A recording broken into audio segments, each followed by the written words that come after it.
Well, greetings and shalom. I am Adrian Scott, and I welcome you to Truth and Testimony, the broadcast. It is time for some more shekels for your thoughts, and just to give some food for thought, this is kind of an interesting topic. I thought it would be interesting to tackle this. There's a few things that are of interest to me personally, and one is evolution and creation. This is a topic that I do touch on. I know that I've been a little more sparse on that on this channel, mostly because really I want to try to speak from a place of having some information, and it is something that I'm passionate about. It is something that, because I came from kind of one tradition to the other, from being an evolutionist to being a creationist, so it has real import to me. And archaeology, I've said, particularly biblical archaeology, but really any archaeology, is something that I've always been utterly fascinated by and know effectively nothing about. But I'm always watching little videos where they've made another archaeological discovery, and I'm checking into it, and so that's one area that gets me. Another one is Christians doing Bible things in Bible ways, and in many cases are not, and they should be. Like I'm talking about Christians that claim this title, that claim to live this way, yet literally I have encountered some that can't even tell you what the name of the four Gospels are in the New Testament: Matthew, Mark, Luke, and John. Like, they don't even know that, which all that really tells me, it doesn't make them an awful person or stupid or anything like that. It just tells me that they're not spending as much time in that word as they should be. And so that's one that is near and dear to me as well, is this, we should know this word. This is a word, as an evolutionist, that I thought was a book of fairy tales and superstitions. I think the way I phrased it at one point when I was still an evolutionist was, a book of fairy tales and superstitions for small-minded people that needed a crutch to get through their day-to-day lives. I repent for saying that and believing that. I really do. My perspective, it goes without saying, has changed on that, and I don't think that anymore. I now utterly believe, and you've seen it in most of the videos I do, that the Bible is our source of life. It is a source of blessing. It is a source of freedom for us. It is also a source of reproof and education to get away from doing things we shouldn't be doing, to doing things the way the God of the universe, our creator, has told us to do it. So that's another one that gets to me. And another one is the history of the Bible. Because again, the Bible has just been a big thing to me. Where did the Bible come from? What are the original languages? How did it, change to get to what we're reading today? A lot of these, we got translations that are still coming out in modern times that we've never seen before, and I won't get into the topic of those, but it's just, what are the traditions of some of this stuff? So this kind of is a video. I know that was a super long intro. Sorry, but the basic topic here that I wanted to get into is kind of the origins of the English Bible, and where did this come from? For a lot of people, they may look at one of the oldest, and it is on the old side, no doubt, of the English versions of the Bible, being the King James Bible. But it actually goes back to quite a few years, probably about 100 or so years before that, were the first round of English Bibles and English translations that we saw. And one reason why I wanted to do this video was to just kind of bring this information to light, but frankly, also to give a nod and a real show some gratitude and appreciation for the people that helped to bring this to us, because it goes without saying that they went through major tribulations and persecution to do this, and in many cases, full-on execution to bring this to us. So as we kind of take a little look at the origins of the English translations of the Bibles, I have a couple of little notes here I'm going to be referring to. So, I open it up by saying, we do tend to think of the King James as one of the older versions of the English Bible, and it is. However, as a note, and we take it way back, we're going all the way back to the late 1300s, where we see the first English Bible, and this was a complete Bible, Old and New Testament, and it was done by John Wycliffe, and that again was in the late 1300s. So it was the complete Bible, Old and New Testament, and there's a reason for that. When I get to the next version or two, you'll understand why I'm saying that. What's interesting about this translation done by Wycliffe is that this was a translation that was done from the Latin Vulgate. So it was done from the Latin version of the Bible, which was the Bible used by the Catholic Church at that time. I don't know that there were necessarily a whole ton of access to other sources like Hebrew or Greek manuscripts. I don't know what the state of that was at the time, but whatever the case was, he used the Latin Vulgate to make his English translation of the Bible. It is interesting to note that, again, the Latin Vulgate at this point that Wycliffe was doing this was the official Bible used by the Catholic Church. Now, Wycliffe and his followers were vocal critics of the Catholic Church. I think, if I remember right, one of the primary reasons for that was had to do with King Henry VIII wanted to annul his marriage to Catherine of Aragon, or Aragon, to instead marry, what was her name, Anne Boleyn or Boleyn? Ultimately, I believe that act by King Henry VIII is where we got the Church of England from. And if I'm not mistaken, I'm pretty sure that's either the same thing as the Anglican Church, or the Anglican Church came out of that. But that was an act of, because in the Catholic Church at that time, divorce was not permitted. But King Henry VIII wanted a divorce. He wanted to get his marriage annulled to this person so he could get together with this other person. And so Wycliffe and his followers were definitely vocal critics of the Catholic Church, in large part because of that. And because of their opposition to the Catholic Church, they were accused by the Church of heresy. So now they're being persecuted, and it was difficult to do things in that kind of a scenario. Interesting to note about this version done by Wycliffe that it was not authorized or sanctioned by the church, but it was very popular among the people. So this starts a trend. It starts a trend, number one, of just the regular layperson having access to the Bible for themselves.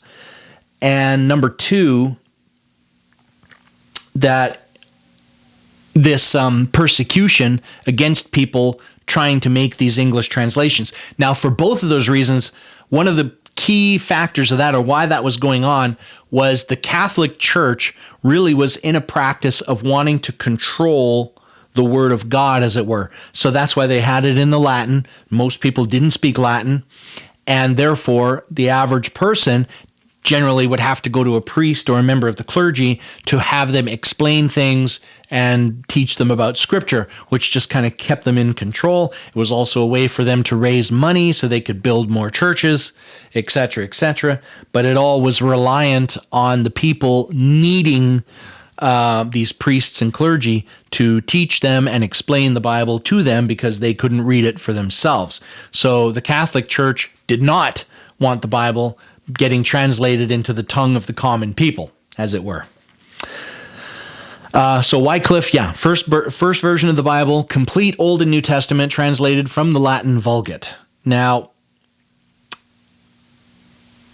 the first Bible, which kind of follows up on that was actually, one of the things that is a standout of the King James Version is the fact that it is translated from original Hebrew and Greek sources, maybe better than just about any other translation out there, or as good as any other top translation, that it was done from the Hebrew and Greek. But it wasn't the first Bible to be translated from the Hebrew or Greek. This one gets more interesting, and where we get a really prolific name. So the first Bible to be translated from the Hebrew and Greek was done by William Tyndale. And I think we still have Tyndale Publishers today, obviously named after this individual. The interesting things to note about this. So first off, this was in the early 1500s that William Tyndale was working on this. And the other thing to note is he only ever was able to do the New Testament. He got all of the New Testament translated from Hebrew and Greek sources into English. He was working on doing a translation of the Old Testament. Oh, no, and actually I should stand corrected. It wasn't Wycliffe that was opposed to King Henry's marriage. It was Tyndale. That was it. Wrong individual. Sorry. It was William Tyndale that was opposed to King Henry VIII annulling his marriage, and that's what put them a lot at odds. And he had charges. He was a wanted man after doing that and trying to make this Bible into English, which they were trying to still stop at this point. So, in this opposition of King Henry VIII and opposition against, therefore, the Catholic Church, or against what King Henry VIII was doing in breaking away from the Catholic Church, ended up getting himself on the naughty list, as it were. And he was working on the Old Testament in 1535 when he ended up getting betrayed by some people close to him. He was arrested, tried, and executed on charges of heresy before he was able to finish the Old Testament. So the first translation, English translation of the Bible from Hebrew and Greek sources is William Tyndale in early 1500s, not completing the Old Testament.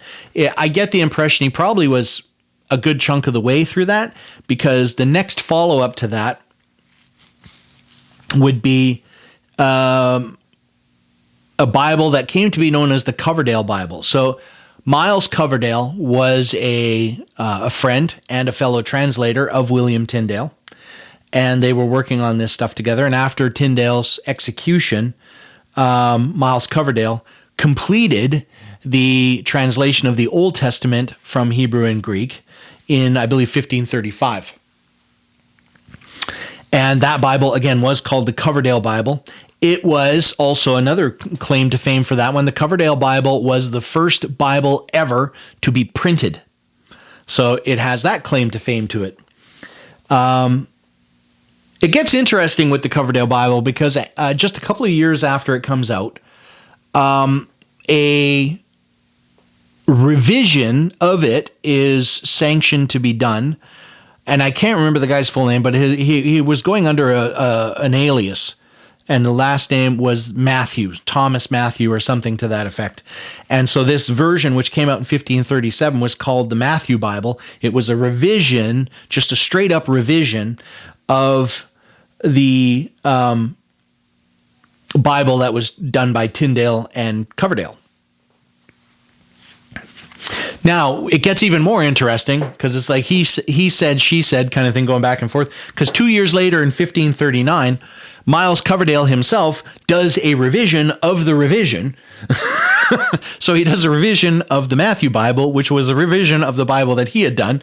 And this revision came out called the Great Bible. And there's no fancy thing to this. It was simply called that because of the size of it. Apparently it was huge. So they called it the Great Bible. And what is interesting about that is that revision of the revision ended up being the first officially sanctioned Bible. This Great Bible was the first officially sanctioned Bible. The next major Bible on the list, and this is probably the first one that I started getting into and I would refer to, and I still have a copy of it that I refer to from time to time, is something called the Geneva Bible, which came out around 1560.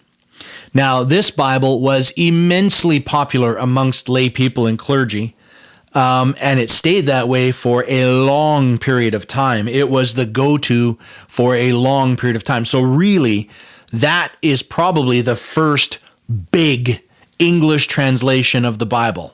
The real big one is this Geneva Bible. And for people watching, this might be the first one where maybe you've heard that name before, the Geneva Bible. There's a couple of, or maybe the most interesting point to this thing, I was going to say there's a couple of things. They did some new printing practices at this point, using a different type font to make it easier to read. One of the reasons why it was so popular is it was easier to read, but it's also the first Bible to introduce the idea of verses. So the first time we ever see verses on a Bible is in the Geneva Bible. So there's one for you. Now there's another one on the list, and I'm not going to talk a lot about this. It really was not significant. It was called the Bishop's Bible. It was an attempt to do a translation opposed to the Geneva Bible, but the Geneva Bible there wasn't anything remarkable about this Bishop's Bible, and it did not take over any popularity from the Geneva Bible. It's really, the Geneva Bible was the go-to for English translations right up until the King James. However, the one big version that came out prior to the King James would be something called the Douay-Rheims. Now, there's a few interesting points about this Douay-Rheims. So this was in the late 1500s to early 1600s, because the New Testament, if I remember this right, the New Testament was translated first, and that was translated in an area called Reims, I believe in France, and that was in the late 1500s. So it was kind of the Reims New Testament Bible. Then in the early 1600s, it might be 1608 to 1610, somewhere in that range, they did a translation of the Old Testament in a region called Douay. And so they put the two together. You got the Old Testament and the Old Testament, and they just took the name Douay-Rheims. And so what stands out insignificant about the Douay-Rheims Bible is, now, first off, this translation, it was another one that was done from the Latin. And it was translated specifically for the church clergy in that from the Latin. They did this in an effort to combat what they perceived as inadequacies that were creeping into the Protestant translations. They referred to them as. So all these other ones by Wycliffe and Tyndale and Coverdale and these other guys. It is also the first complete Catholic version of the Bible in English. And there's some real interesting things about the Douay-Rheims. If you're interested in doing a little research for yourself, I'm not going to go there. This is my challenge to you. I'm assigning homework. Take a look at the 10 Commandments in the Douay-Rheims. Go check it out. Compare it to the King James or other versions like that, and you might be surprised at what you find.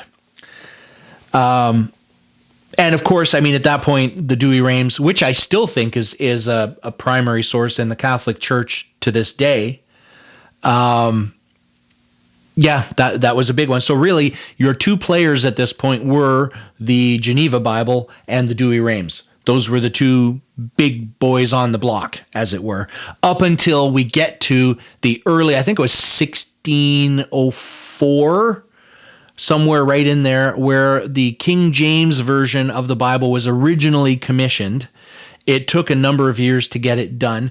An interesting note, and of course now I'm talking about the King James version, the first officially released completed version of the King James came out in 1611. As an interesting little side note, what we're reading today as the King James is actually not that 1611 version.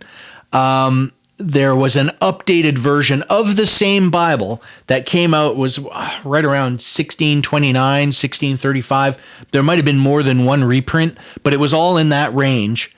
And a rationale given for the updates were to correct a bunch of printing errors and some other mistakes that were discovered, and they just wanted to correct them. So what we're actually reading today in our King James versions of the Bibles is actually that 1629 or 1635 version, not the original 1611. So there's another piece of homework, because you can find a few differences from the 1629 to the 1611. There were a couple of significant things that were actually changed. So you can research that one on your own as well.